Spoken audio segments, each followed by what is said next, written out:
anche oggi, come sempre vado di fretta, vado in velocità, ma ho qualcosa dentro me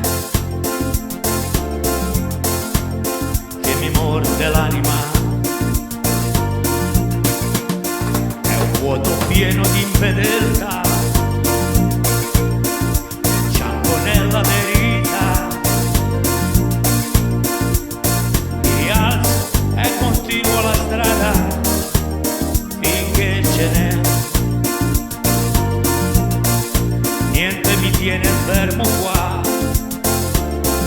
e non mi basta più un'amica. Prendiamo il cielo con le